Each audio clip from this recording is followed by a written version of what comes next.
The following is a Hoop Ball presentation.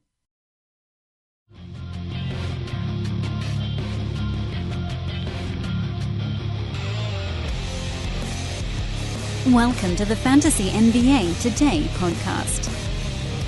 Yes. We settle in for another day of Fantasy NBA podcasting. I'm a tired man, guys. Boy, I'm telling you, a lot of work on other people's holiday presents is happening these days. Basketball games where all sorts of crazy stuff is going down. This is like, man, I need a little bit more. I either need more sleep or more hours in the day because I could potentially use those extra hours to sleep and I would still be able to get the things done. It's just, it's not happening at the pace that I'm looking for these days, but here we are anyway. Welcome to Fantasy NBA Today, friends. I am Dan Besbris, your gracious host, brought to you by Hawaiian Isles Kona Coffee, hawaiianisles.com. Check them out right now. I'll tell you more about them later on in the podcast as well. Fun Tuesday coming up here on this episode. We're going to talk to Hoop Ball's Josh Millman, who many of you know from his layup line article. His work at Hoop Ball on the written side has actually been where he kind of got things started, and he's now one of the hosts of our Thursday night premium chat. He is a man with personality. He is a man that I actually shared that Thursday night slot with for a little bit. So we're going to talk to him in a little. We got a very brief. Mike Apotria jumps on. This is like the old-fashioned phoner. We got Mike Apotria on the hook for about 2 minutes today just to give us a breakdown of the DFS Beat the Expert contest because we just found out that's happening tomorrow on Wednesday. So Mike will tell us a little bit more about that later in the show. And then, of course, we've got a big Monday slate to break down, get you ready for some Tuesday games, because a lot of stuff is going on the fantasy side, and we need to talk about it.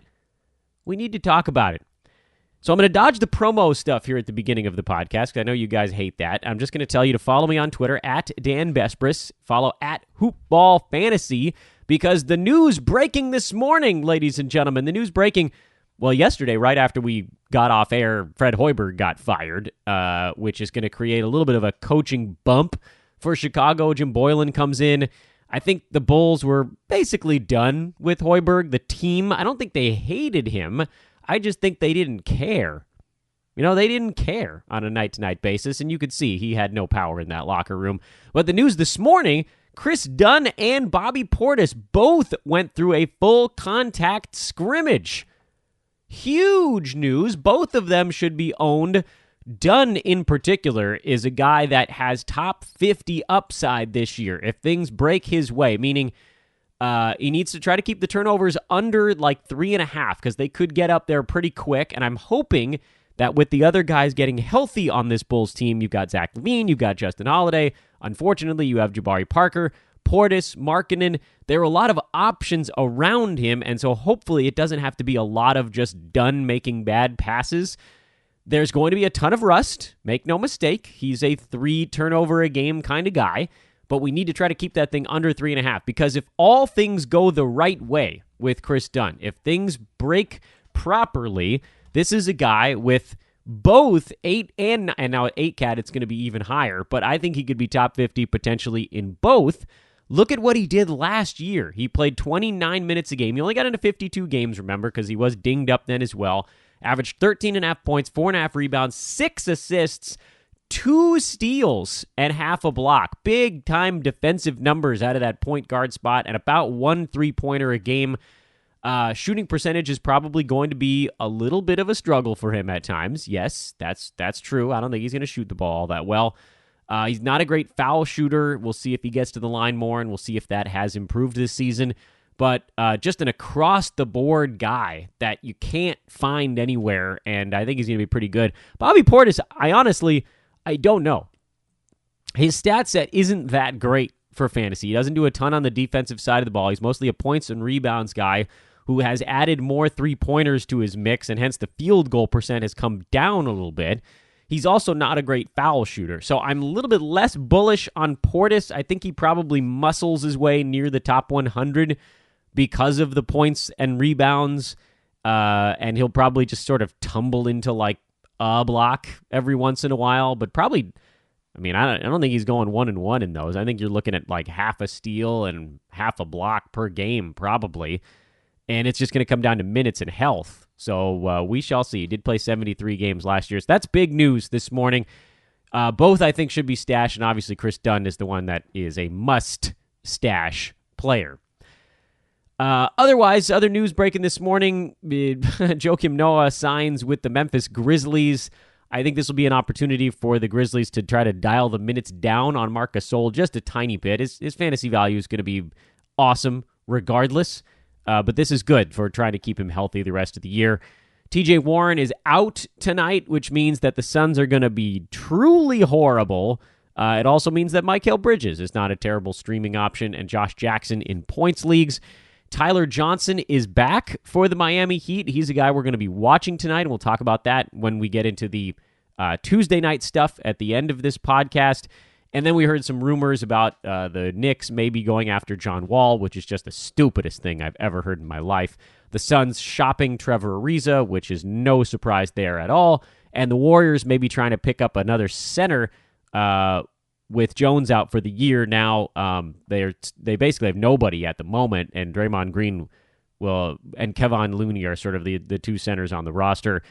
Sounds like they might be targeting guys like Robin Lopez, maybe even Enes Kanter, guys on expiring deals, and they'll just foot the bill, basically. Kevin Love, news from last night that he's targeting a mid-January return. We'll hope that maybe goes towards the earlier side, and we can get him back in like the first week of January.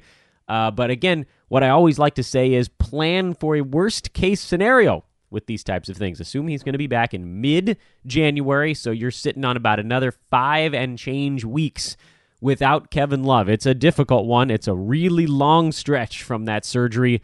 Brutal. Got off to a slow start and just killing you. But you got nothing you can do at this point. You could sell him for pennies, but that seems like an awful idea. And a good way to crush your team, especially when you're looking at, I mean, he's really going to be the only guy in town when he comes back. That team is awful. And we'll talk about that in a moment. Forget a moment. Let's just talk about yesterday's card right now. Cleveland is actually, believe it or not, more towards the end of the card because they started at 7:30 Eastern time instead of 7 o'clock. It was one of those weird days where everything was early.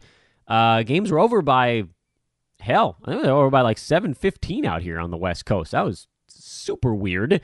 I could have knocked out a tweet storm early, but I had all sorts of other stuff to work on that has nothing to do with any of you guys. It's all holiday gifts. Everything I'm doing right now is holiday gifts. I got too many important people in my life. It's a good problem to have, but screw you all because I'm out of time. Yesterday's card. First game on the docket, Oklahoma City beat the crap out of Detroit on a players-only broadcast on NBA TV. Why are they still insisting on trotting that garbage out to us? Steven Adams, almost perfect. He missed a shot at the end of his night. He made all 7 of his free throws. Of course he did, the week that I'm playing against him. This might be the best free throw game he's ever had. I don't have that number in front of me, but you knew damn well it was going to come against my fantasy team, so the hell with you, Steven Adams. Also, of course, because of a blowout, Nerlens Noel got to see 20 minutes instead of 12 or 13, and that's a big deal because Noel in 20 minutes is a top 50 kind of guy. It's almost impossible to know when those games are going to surface. I mean, this was a game Thunder were favored by 2.5 on the road. This was expected to be a good ball game, and it wasn't. But if you could isolate it, games where the Thunder are really going to be lasered in and just dominate, Nerlens Noel would be an insane play. Problem is, you can't. You just can't know it. Luckily, he is, believe it or not, sitting right on the cusp of 8 category value, and he's actually rosterable and should probably be started in 9 category formats right now because he provides you stats that are hard to find. Steals, blocks, field goal percent, low turnovers. He does 3 out of my 4 favorite categories, and somehow, and I don't know if this is sustainable, but luckily he basically doesn't take any free throws, so it sort of doesn't matter. He's shooting 77% at the free throw line this year. That's a career high. He shot 75% at the free throw line with Dallas last year, but he didn't get to the line at all. He's a career 63% foul shooter. So everything is golden for old Nerlens right now. He's just dunking. His shots are almost all from within about 4 feet of the hoop. Every once in a while, he'll just pop out and take a 15-footer, and those are the 1.3 misses per game. And obviously, it's on a crazy low volume, but even a low volume at that high of a clip really counts. And you can break out a calculator if you really want to and just try to see the impact that 65% shooting has on roughly 4 shots a game, and it's not insignificant. Let's do an example. Take, for instance, one of the guys lately that's been arguably the most annoying field goal percent guy to have on your roster, and that's Tim Hardaway Jr. Over the last couple of weeks, he's shooting about 30% on pretty high volume from the field, and on the season, he's shooting 40% on about 18 shots a game. That's hard to stomach. He is tanking that category largely by himself. He's fortunate that he's actually been pretty good in some of the other stuff, and it's kind of floated a little bit. But he's 7.1 makes out of 17.8 attempts per game. If we add to that 2.5 out of 3.8, which is roughly what Nerlens Noel is sitting at on the season, and it's actually, I think it's a tiny bit less than that because that's 66% and he's at 65, but we're just going to use this for our purposes here. And so you add 2.5 to 7.1. We're just going to do the math right here on the podcast because why the hell not? And that's 9.6. And you're going to add 3.8 to 17.8. That's 21.6. So we'll do a new category here. We'll divide it. So adding Nerlens Noel to Tim Hardaway Jr. turns that group into a high volume 44% instead of 40. That's a big jump from adding a late round guy, and it takes some of that crushing Tim Hardaway stuff and turns it into look at the ranking. Who's shooting 44% out there where you really don't think twice about it? James Harden, 44% guy. Damian Lillard is a 44% guy. Kemba Walker is a 44% guy. Danilo Gallinari, Kyle Lowry, all of these guys, Chris Middleton, these are guys where you're like, those guys probably aren't hurting me all that much, right?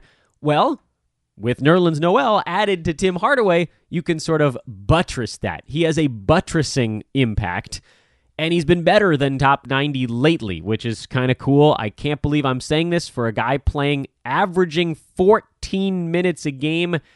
He's a must-own 9-category guy because all of this stuff is sustainable. It's sustainable. He's just going full bore, and this is a team getting better lately. I mean, they play in Brooklyn tomorrow. That might be another blowout. You might see Nerlens Noel log 17 or 18 minutes, and that's enough for him right now. He's just not doing any of the wrong things that happen when he plays against good players. He's in there against backups, and he's been told, just go steal and block the crap out of everything, dude. Create havoc. And he's having a blast. So revitalized Nerlens Noel belongs on fantasy teams, believe it or not, in his 14 minutes a game. 20 minutes a game, he's a top 50 guy. 14 minutes a game, he's a top 90 guy. It's nuts. Stanley Johnson watch turned out to be just as boring as we thought it would be, so we can just move right along because nothing really going on with the Pistons. Warriors, Steph Curry now the second game back from injury, and he looked like Steph. 30 points on 17 shots. Golden State blew out the Atlanta Hawks. Everybody was like, should I stream Jordan Bell? And I was like, I don't think so. Kevon Looney vastly outplayed him. Looney had 14, 4, and 5 with 2 steals and 2 blocks. I don't know that he plays 29 minutes every game. The Hawks were pretty insistent on running out a decent-sized center in Dwayne Dedmon, who was not stretching the floor like... I know Dedmon can shoot the 3, but it's not like a stop-and-pop 3. It's like a 4-second load-and-fire 3. And so the Warriors could play Looney in that spot. And there are going to be days where they can't, and there are going to be days where Draymond Green, is back, and then there are going to be days where DeMarcus Cousins is back. And so if you're running after Warriors centers, to me, you're chasing, and you know how I feel about chasing. The Hawks side, Trae Young, 7 turnovers in this game. He had the second worst line of anybody that played yesterday by an team impact ranking. Only Rondé Hollis Jefferson was worse. Of course, he was on my team, and we may be changing that going forward. But Dwayne Dedmon got a bunch of minutes in this game. He played well, and he's definitely a 9-category guy. John Collins playing better. Jeremy Lin is back. He got his 24 minutes, and as we've said, that's all he needs for fantasy value. 14, 5, and 5 with 2 steals. Jeremy Lin against second units, he's just picking on idiots. He's just crushing people. He's shooting a high percentage that is mostly unsustainable if he was ever going to face a good defensive unit. But he's just not. He comes in when Trae Young gets swallowed up by better everybody. And then Jeremy Lin's like, okay, I'm going to go pick on some second string guys. And so he's dominating. Taurean Prince turned his ankle, which is going to open up some more minutes for guys like Kevin Huerter, who had 10, 5, and 4. To me, he's more of a streaming guy. I know he's starting, but he's a very low-usage player, which makes it hard. These games pop because he made 4 out of his 6 shots, but on the days where he makes 2 out of 6, and he's sitting on 6 points and 5 rebounds, you're going to go back to the well and think, what have I done with this thing? Kent Bazemore, only 19 minutes. You got the Warrior treatment. This is a tough game for most of these guys outside of Dedmon and Collins, and then Lin, who played well coming off the bench. And the Hawks are a little messy right now, truth be told. So we'll keep an eye on them. Nice to see John Collins finally starting to get his legs underneath him, though. Denver-Toronto was a fun one, not really from a fantasy standpoint because everything was fairly normal. Nikola Jokic, this is a game that Jokic drafters have been waiting for. 23, 11, and 15 with 2 steals. He shot 62% from the field. He made 7 out of his 8 free throws. That is a whopper. Jokic moves from low 20s to number 18 on the year with one beefer of a basketball game. I mean, all of his numbers are very mobile. He's shooting 48% this year. Otherwise, things are not that different for him. He's shooting 48% on basically the same exact shots he took last season, so that should probably come back up towards 50. His rebounds are down a tiny bit because his minutes are down a tiny bit. Steals and blocks are right in line. Assists are up. Scoring is down, likely again because he's playing a couple fewer minutes this season, and he's taking 1 less shot this season.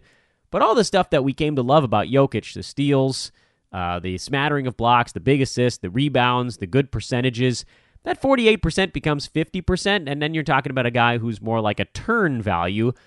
The question is, if Denver is healthy, and they're not right now because Will Barton is out and IT is out and Gary Harris hurt his hip. I mean, Gary Harris, I swear to God, is a 75-year-old man with the injuries he suffers. If the Nuggets are healthy and playing a lot of defense, which they are, Jokic is just not going to be that eye-popping, number 7 guy. He's probably not going to hit his ADP, but I could very easily see him get to, number 11, 12, somewhere in that range as the field goal percent normalizes. What happens in Denver now with Gary Harris and Will Barton out? Well, there should be an awful lot for Jamal Murray to do. He should be getting serious volume going forward.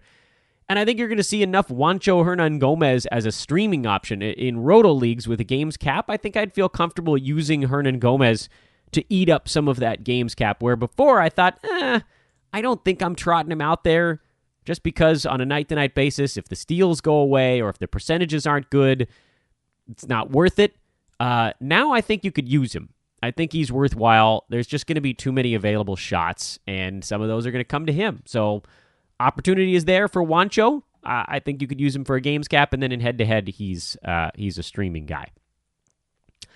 My guy, Danny Green, 5 more cash counters. We keep getting questions about whether or not to drop Danny Green. I don't follow people. He's number 72 in 9-cat.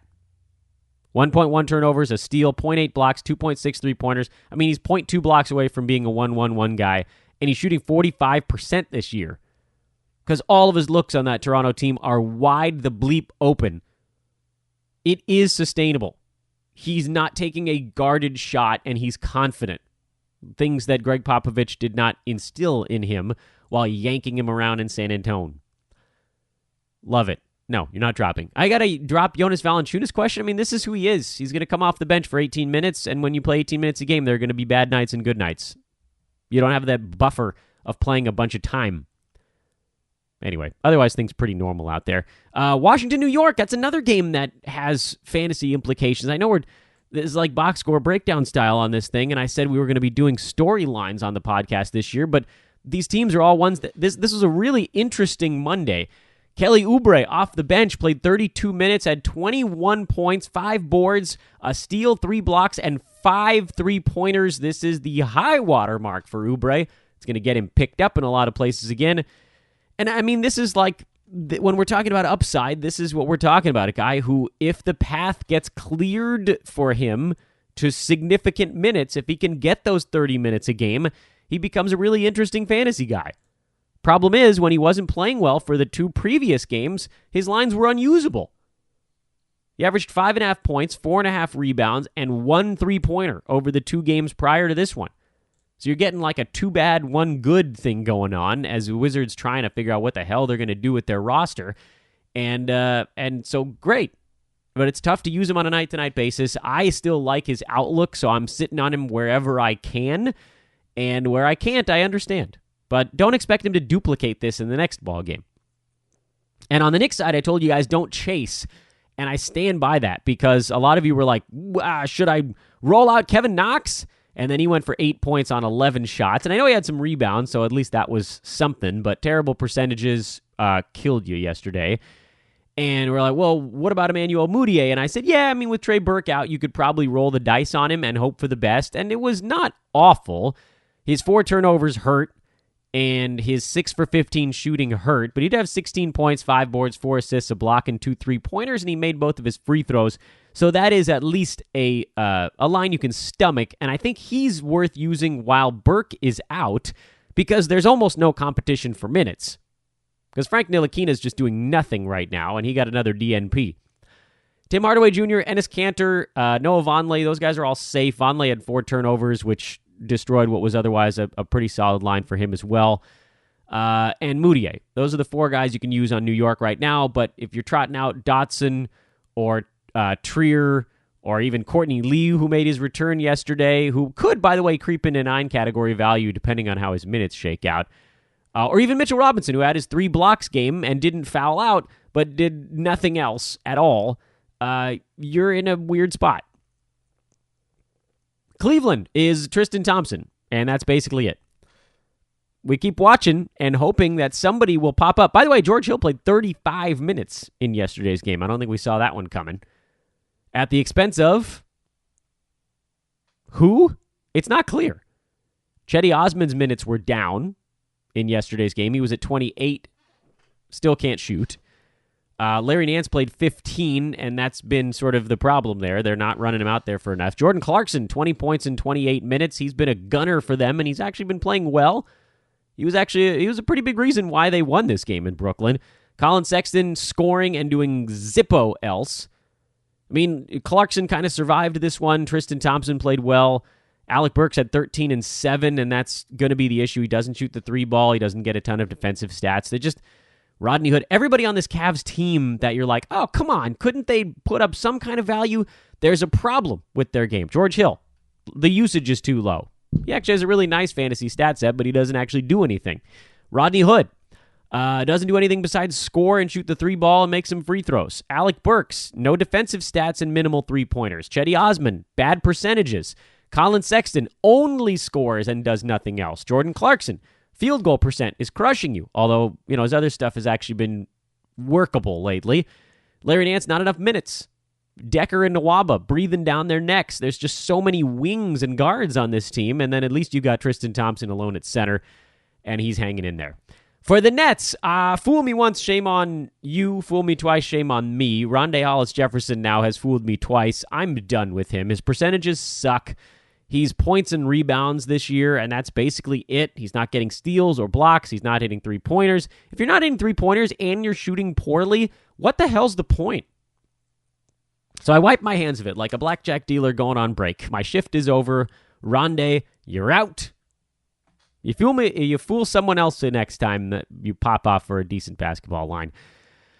Clippers and Pelicans, not a lot going on in this one. We were keeping an eye on Tim Frazier as an assists specialist. He did see 29 minutes. He had 7, 4, and 4. It's never going to be a great game for him. Drew had 14 assists in this game, and so that sort of marginalized Tim Frazier.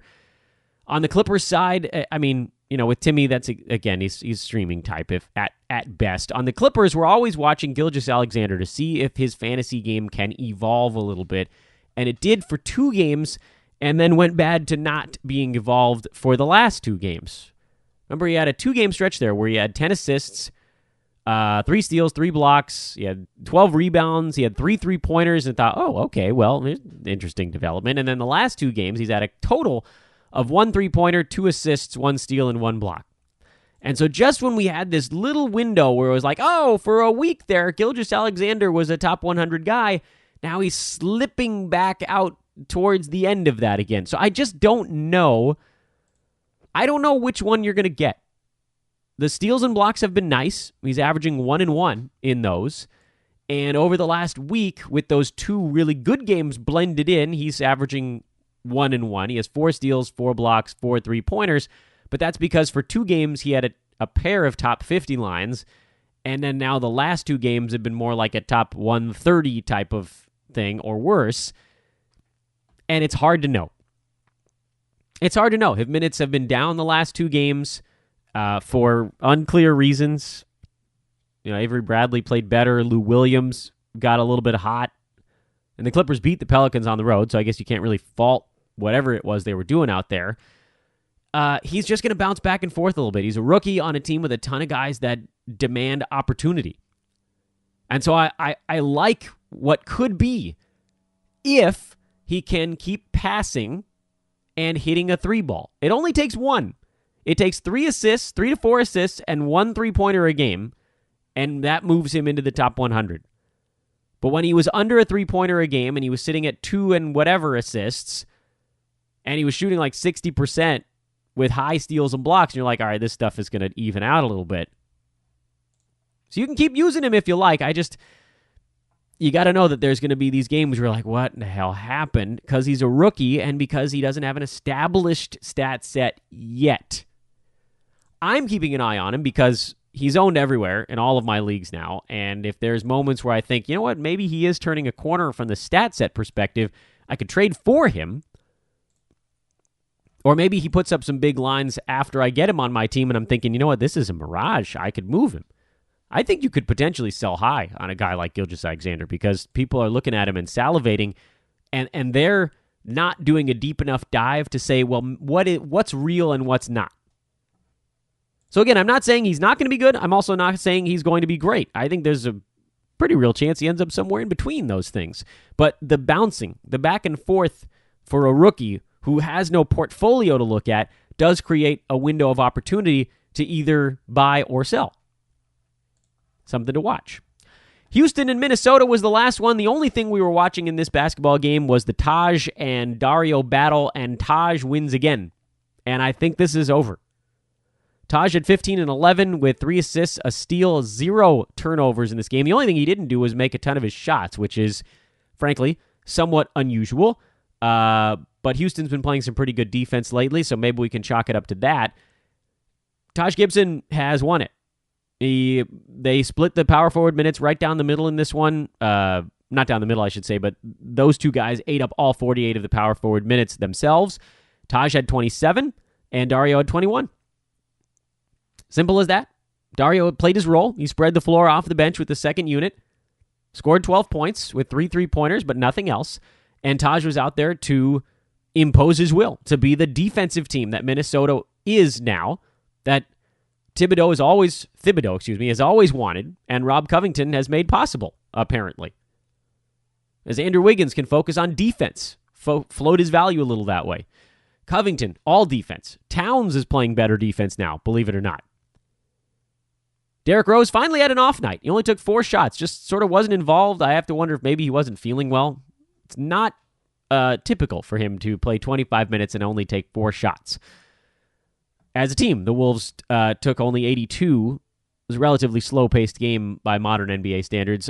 Houston was just bad in this game. Outside of Clint Capella, they couldn't get anything going. Chris Paul shot the ball terribly. PJ Tucker couldn't get things to drop.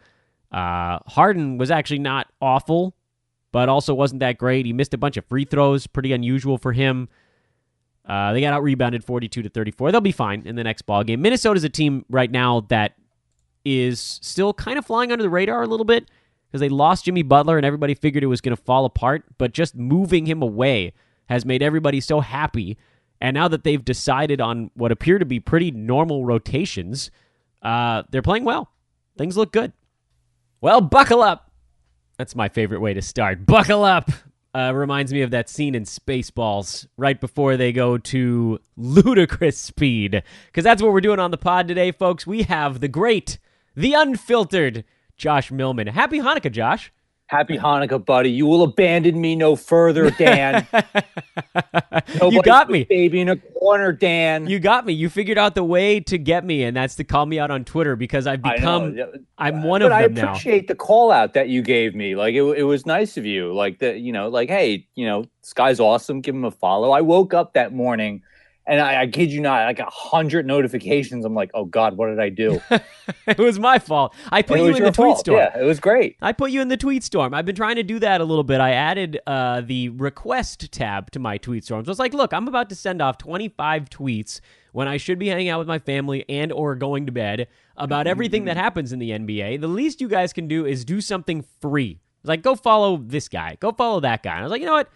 Let's get Josh up in this mix because dude, I loved it. I loved it. It was time. Awesome. I really appreciate it. You got a little bit of a bump. You got we need to re-bump you here. So those of you listening to the podcast, go follow Josh on Twitter right now. Pause the show if you must, or maybe I'll just not talk for like 12 seconds here. You'll all think your internet is broken. You'll be like, oh well, if it's broken, I'll just check to see if maybe I can follow Josh. I got nothing else to do. Follow me on Twitter at Josh Millman. Let's go, people. It's so much easier to spell than my name, and you guys found me. So if you can figure that one out, you can find Josh.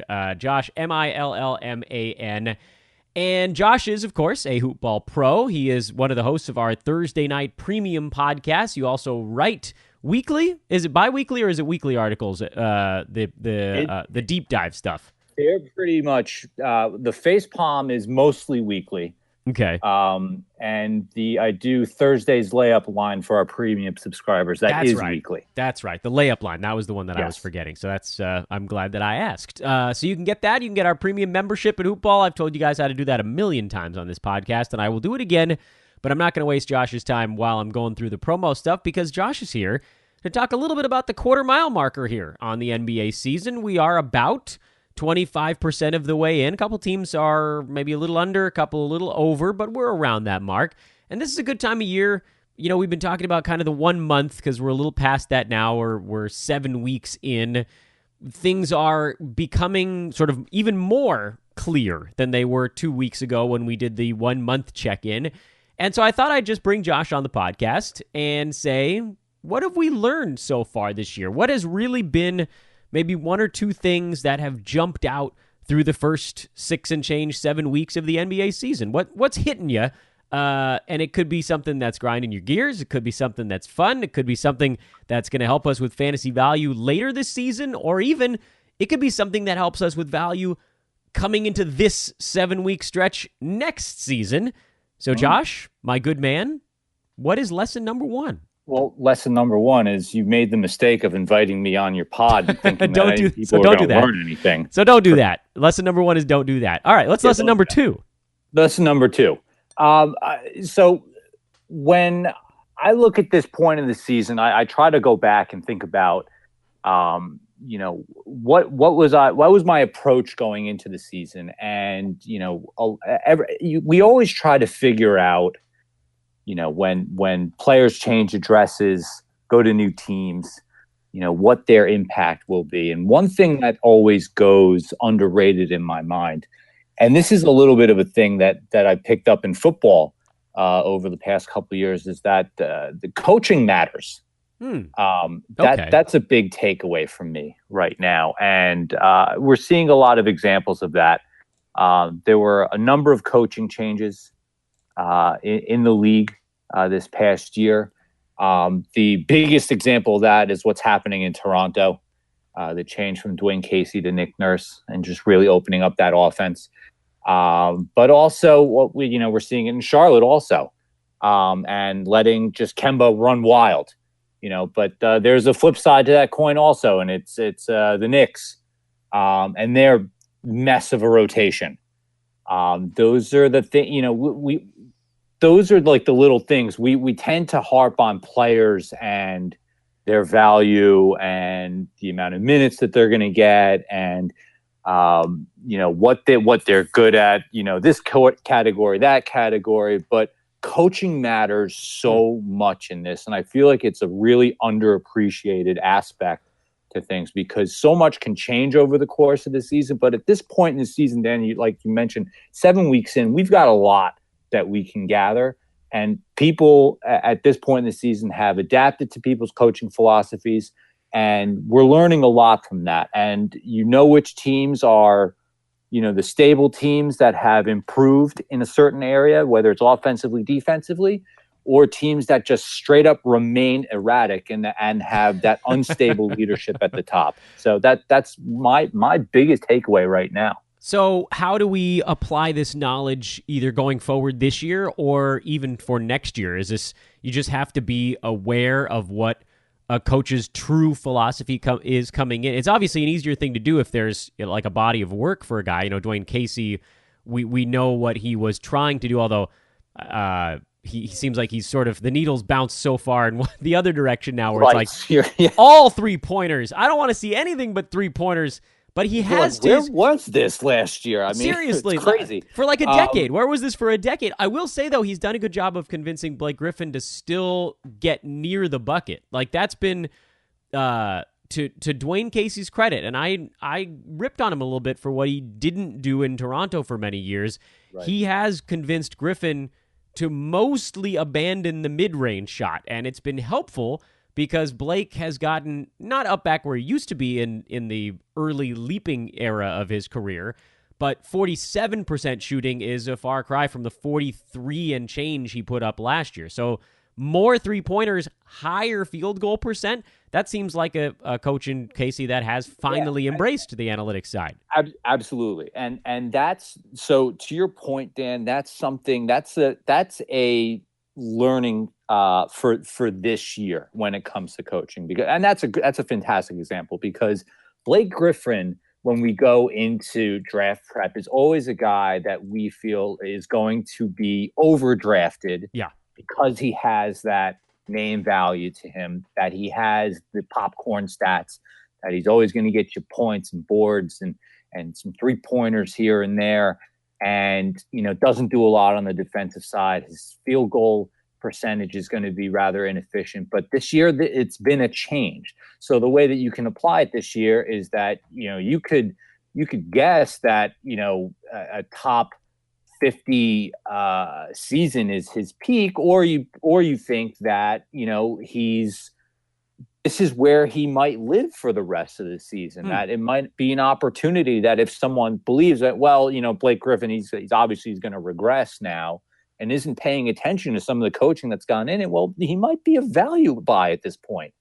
He's going to have some huge nights in that offense, and it might be an opportunity to take advantage. But those are the applications that you can make this year, looking at individual players, who's made adjustments, and and then again apply these things both this year, but also look at things next year when the carousel changes one more time. What about maybe a mid-season change? And I admit I know very little about Jim Boylan. Am I even getting that right in Chicago? Since we had a coaching change that happened Tuesday, and it was like the quietest dismissal that has ever happened. Did Fred Hoiberg just like blow away in a stiff breeze? What the hell was that about? I didn't even realize that Fred Hoiberg existed anymore. I thought it was a joke when I first saw a tweet about it. I was like, God, he's still around, I guess. I think the craziest thing was that he was on a 5-year deal or something like that. I'm like, that was for real? Is like he had a 5 for what? And now Jim Boylan, if you Google Jim Boylan, like the first image you see is like him, like just like growling, which is like a little bit like frightening. So maybe his coaching style is like, they probably need a butt kicker. That's just what Google's telling me right now. I feel a little bit bad for Hoiberg. I mean, he never really got a healthy roster. No, it was kind of like he got the dregs of the post Thibodeau era. And, they did all right the first couple years. And then he was kind of, they knew they were consciously going through a rebuild. But yeah, I get that to a degree, that he probably didn't get a fair shake, all things considered. But at the same time, they're still lousy, and they really haven't shown very much improvement. Granted, there's been a lot of injuries on that team, but you would think that there'd be some leap forward this year. There just hasn't been. So quickly here, running through a list of teams and coaches and things that have changed over the last little bit. Nick Nurse, you already mentioned, and his propensity to get guys moving. Mike Budenholzer in Milwaukee. This is one where I think... I can't believe I forgot that example. Like that... Are you kidding me? We all this was one where I feel like the fantasy community as a whole was like, this team's offense is going to be much more efficient. It's going to be legitimate. There was no question about it. It was like they went from Jason Kidd and Joe Prunty. Don't forget, poor Joe Prunty was mixed in there. Joe Prunty. And, how could I forget Joe Prunty, for God's sake? But that's, I don't know, that's going from like a used Volvo to a Porsche. So what about like the Magic, who brought in Steve Clifford, who had just been, right? Isn't he the guy down there? He's Clifford with the Magic. We knew that he was going to probably play a traditional big, because he largely did that during his time in Charlotte. And or was that one? Actually, we're seeing Vooch just, blow up. All right, so now let's go forward thinking in this one. Who's a hot seat coach where you're looking at a possible replacement and that might make a difference? Do the Wizards fall into that category? No, they absolutely fall into that category. So what happens there? What do we think? How do we think that shakes out? If somebody else comes in, would they have the wherewithal to actually try to put any kind of reins on John Wall and Bradley Beal? I think that's the problem right now, is that this is, so it's a personnel issue. I think it's a personnel thing on that team, that it's very much a John Wall ego thing at this point. I just, everything that happened on that team, it's like the common denominator is John Wall. Yeah. You hear the rumors at the start of last year that John Wall and Brad Beal weren't really getting along. And then there's, the Marcin Gortat beef that, when John Wall was injured, that he had to clap back at him. And then there's like, the practice thing where John Wall's, cursing at Scott Brooks. And, what's the common denominator? It's John Wall. You don't hear about this stuff about, anyone else. Then you throw into the mix, Markieff Morris and Dwight Howard, who are fairly combustible locker room guys.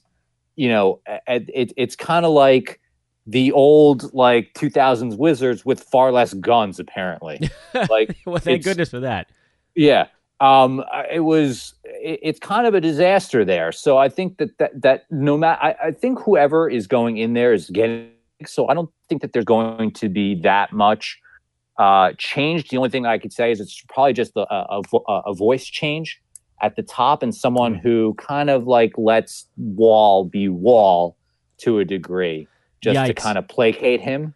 So, but even still, I don't see much changing in his overall ranks.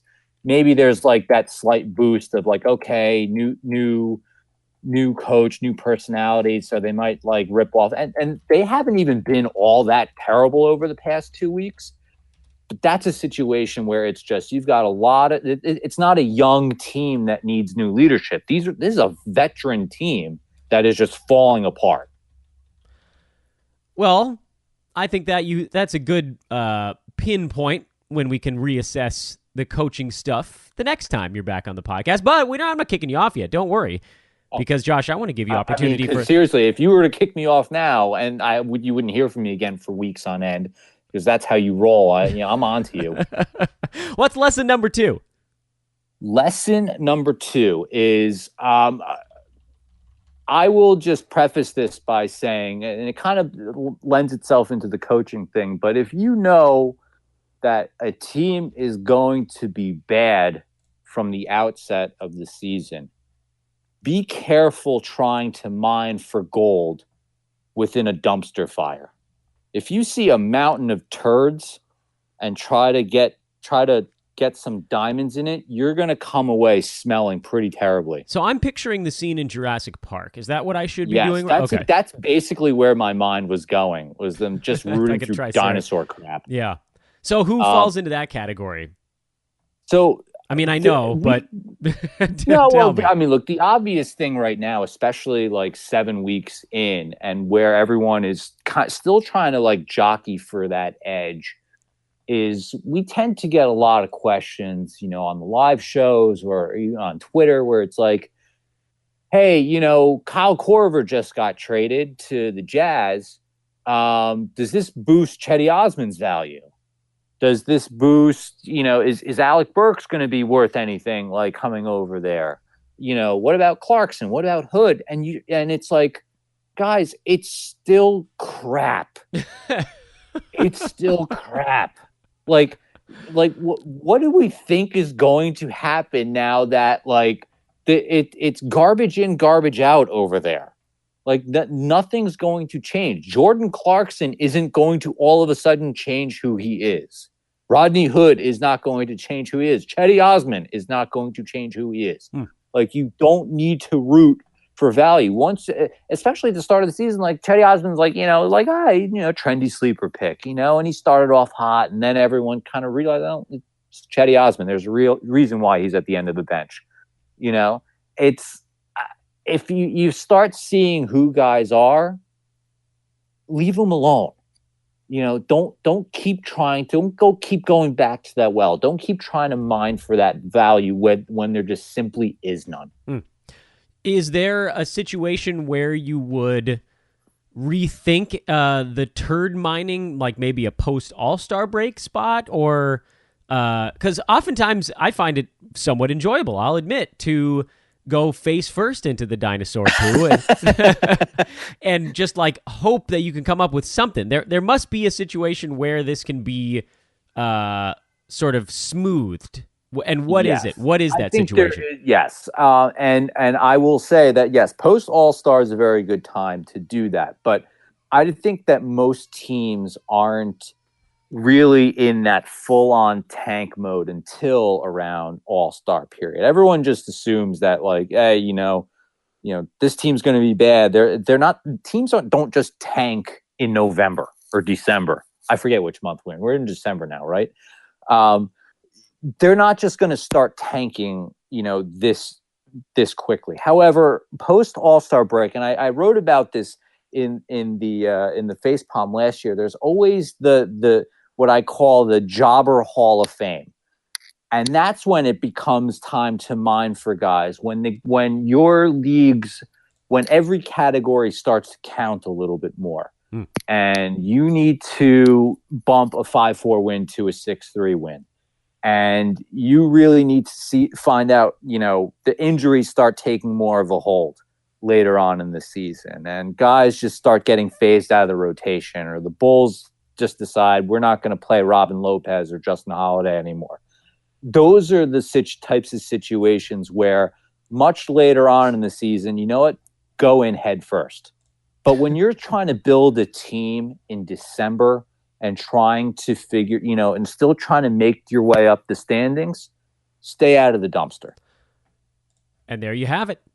Dumpster out. Watch the coaches. Big picture stuff to get us set for the rest of this NBA season and the start of the next one.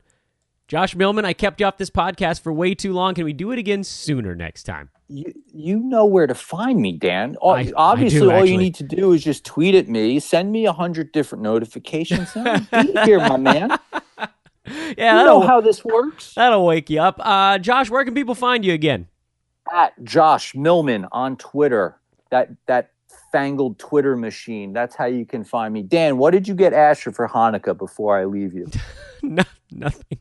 I really shouldn't admit this, but there's so many presents. Listen. Okay, so maybe people have this going on out in listener land as well. We have 4 Hanukkah parties to go to. Asher's going to end up with probably 20 toys. If we add one to that mix, that's just one more thing that I'm going to have to find space for in our closet. So I'm hoping we're going to go with candy. Something that can be devoured and then won't have to go in a closet or in the corner. We're in a 2-bedroom apartment, man. I mean, you're in New York, or you're out there. Are you in New York? I'm in the Jersey burbs. I have no such problems with New York. Oh, so you got anymore, space. so. You got space. Yeah. We're in West LA. We don't have space. We don't have space for toys. You didn't get him ownership with the Lakers? No, I'm going to try to get him a job doing voiceover for Hoop Ball. That'll be my next move. I was going to say, Dan, that you were like father of the year. I mean, are you kidding me? I'm the worst. Like right now? I'm the absolute worst. I didn't get my own kid a Hanukkah present. What about you? Wait, you got to come back now.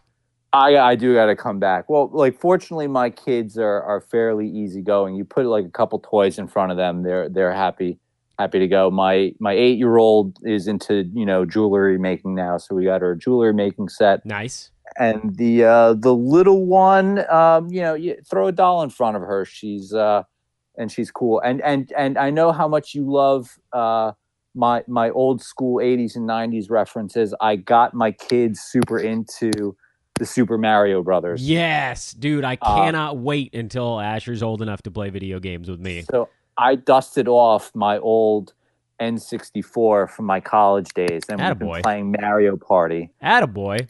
They're still making those things. Oh my God. I'm afraid to get like the Switch because that would just ruin my two kids. But I got them on old school stuff. Nice. The guy like at the video game place, he's like, dude, you're a really good dad. I'm like, thank you. I'll take the compliment. There you go. He's Josh Millman, really good dad, at Josh Millman on Twitter. My man, we'll talk to you soon. Dan, love it. Thanks, buddy. Appreciate you having me. Our buddy Josh Millman. We always have some fun, me and Josh. We had that show together on Thursdays. Good to chat with him once again. So we've constantly got DFS contests going on over here at Hoopball and through DraftKings. The Beat the Expert promo is happening once again, and happily, might I add, he hops on the podcast to tell us a little about it. It's Mike Apotria, the Hoopball DFS expert. What's up, my man? What's going on, Dan? It's good to be back. Love hopping on these podcasts with you, talking some hoops. Just wanted to give a quick shout out to everybody out there that listens to us, reads our articles, everything about it. We are hosting, and for the foreseeable future, we'll be hosting a Beat the Expert contest every single Wednesday for as far as we can see. And we're partnered with DraftKings, and it looks like we're locked into this. And I'm looking forward to competing against the guys that like to come out here. We have a lot of regulars, it seems like now, in our third, fourth week going into it now. A lot of guys coming back, and I'm looking forward to seeing some new faces in there as well. Yeah, let's get some new blood in there to take my money. That's what's been happening so far. We're gonna get into some deeper stuff on tomorrow's show. Mike will be back with us on tomorrow's episode to give us a kind of a DFS 101 situation. But for today, Mike, this is going to be going out on Tuesday. What do we need to know about this week's contest? How many people can get in? What's the buy-in? How do the prizes work? What is it going to take for somebody to make this thing happen, to join us in our weekly DFS Beat the Expert? All right, definitely. So we have a contest of 50 open spots. So we've been doing a 50-person lobby for the past few weeks, and we like to see it filled. It filled one time last week. We had 41 people, so it got very, very close. Filling it is the best thing. And, even if it doesn't fill, it's going to go. It's a GPP. So you might have heard me mention that a few times. And what that means is it's a guaranteed prize pool. So you might have noticed in the 1 week where I ran the contest myself, that was not a GPP because I don't have any pull with DraftKings personally. It was just a personal contest. And what happens if that does not fill, it doesn't compete. You need everybody in there. There needs to be the maximum amount of money for it to compete. But regardless, we're going to be playing ours. It's going to be a great time. It's a $3 entry fee. The top 10 payouts. Top 10 gets $15. But we all know the money. It's not about the money. It's about that glorious, soft T-shirt. First place gets a T-shirt. I mean, I got fourth place last week. I was a little upset. I had 2 stone cold 10-pointers in there with Markieff Morris and Wayne Ellington, where if I just probably played anyone but those 2 guys, I'd be wearing a softer shirt right now. Do love that soft shirt. All right, cool. Thanks, Mike. Hopefully that got you fired up for tomorrow's DFS Beat the Expert contest. We'll have those links available for you shortly. We will send them out everywhere we can, meaning mostly Twitter. And we'll hammer them for the next 24 hours or so because we're getting a little bit of a late start on the contest, opening the room on a Tuesday.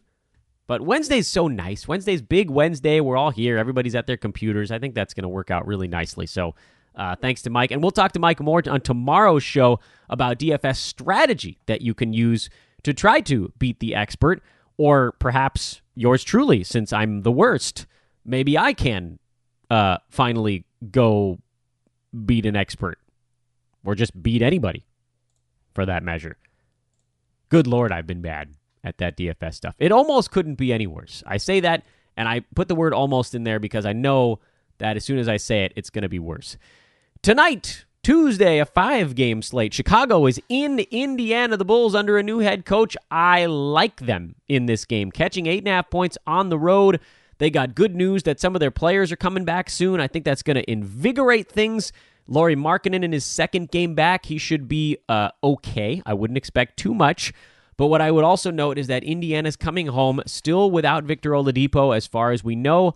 Off a long West Coast road trip, these are moments where teams have weird little sluggish beginnings. So I think you're going to see a Bulls team that's going to play hard for their new head coach. I think you're going to see an Indiana team that is feeling the effects of missing Victor Oladipo. I think Indiana ends up winning this game, but I think they end up winning a close one, and so catching 8 to 9 points for a team under a new head coach. I like that Chicago side. I told you yesterday, I just no feel for the card. I had a few thoughts, but there were no plays. Orlando is in Miami. James Johnson is sickly, which means we might get an extra dose of Kelly Olynyk in this game, or possibly Justice Winslow. Olynyk's been playing well. Orlando has generally Aaron Gordon at the power forward spot for heavy minutes. I don't know that Olynyk's the right guy to try to stay with him, but we'll see what Miami does. I like Kelly. He's been playing well. He's a guy I picked up in spots where you need that well-rounded game, and of course we know his upside is through the roof. Very fantasy-friendly game. Jonathan Isaac, also what we're watching in this thing. Can he continue to rev up his activity level? The minutes are moving up. Now we need the activity to move up as well. Portland, Dallas, don't really care. Evan Turner's health will play a role. You could potentially stream Mo Harkless in this game, and I have to be honest, I forgot to pick him up in some leagues where you have to make moves the day before. He would have been a really cool guy to just have on my bench, and if you get the word late that Evan Turner's a scratch, you throw Harkless in there, and you can expect a 1-1-1 game. San Antonio, Utah, a battle of two teams trying to figure out who the hell they are. Let's watch Derek White. He's been playing better lately for the Spurs. Can he keep it going against the Utah Jazz? Sacramento and Phoenix without Devin Booker, without TJ Warren, the Suns, this could get ugly. Sacramento's favored by 5.5 on the road. Oh, by the way, the lines in those other two games, I forgot to mention them. Miami's by 2.5 at home over the Orlando Magic. Dallas, basically a pick'em with Portland. Slightly into the Dallas side in that game. I think they're getting underrated, and Portland still a bit overrated after their hot start. They've been slumping a tad. Utah by 8.5 over San Antonio. I want nothing to do with this game. And Sacramento by 5.5 on the road. I know, man. The Suns are freaking hapless. 8.5 point neutral site favorite. That's a screwy one. I don't think I want anything to do with this game. I mean, you could see this could be a blowout by the second quarter. Phoenix, you have to assume that DeAndre Ayton is going to go huge. You have to assume that a guy like Rashawn Holmes is going to get some opportunity off the bench in this game. Okobo should be better against Sacramento than he was in their last basketball game against the Lakers. Lonzo Ball's defense outstanding. Mikal Bridges, he has to have some kind of usage rate with both Booker and Warren out, right? So there's a lot of streaming options in Phoenix tonight. I don't know how many of them what you'd call really long-term stuff. Not guys that I trust. These season-long values is what we're hunting for the most part, and there just aren't a ton of them right now. But you have some, we talked about DFS a second ago. You have that on the table. Phoenix loaded up with them. The rest of this week is a fun one. We're going to be talking to Kyle McEwen on Thursday's episode. We got, of course, Mike Apotria, I told you, on tomorrow's episode of the show, and then live with Brew on Friday. And that is your Tuesday edition of Fantasy NBA Today. Friends, at Dan Besbris, if you want to give me a follow on Twitter, please do. Keep an eye out for that DraftKings promo. We want to pack the house. Go get yourself the in-season premium. Oh my God, I almost forgot to tell you. For December 1 through December 10, it's dropped to $15. Oh my God. You can use the $3 coupon to get it for $12. That's for December, January, February, March, half of April. That's crazy. $12 for 4.5 months of our in-season premium membership. You got to do it. Go to hoop-ball.com, click on the premium tab, choose Go Premium, and there's a couple ways to get it. You can do it for the $12 there. You can do it the DraftKings free promo. Please check it out. Please check it out. And of course, a big thank you, as always, to our buddies at Hawaiian Isles Kona Coffee, title sponsor here of fantasy NBA today. Check them out on Amazon. Forgot to tell you guys that on yesterday's show. Go to Amazon.com and search for Hawaiian Isles, and it'll pop up, man. Amazon's choice, and the choice of all of us here at Hoopball as well. I'm Dan Besbris. We'll talk to you tomorrow.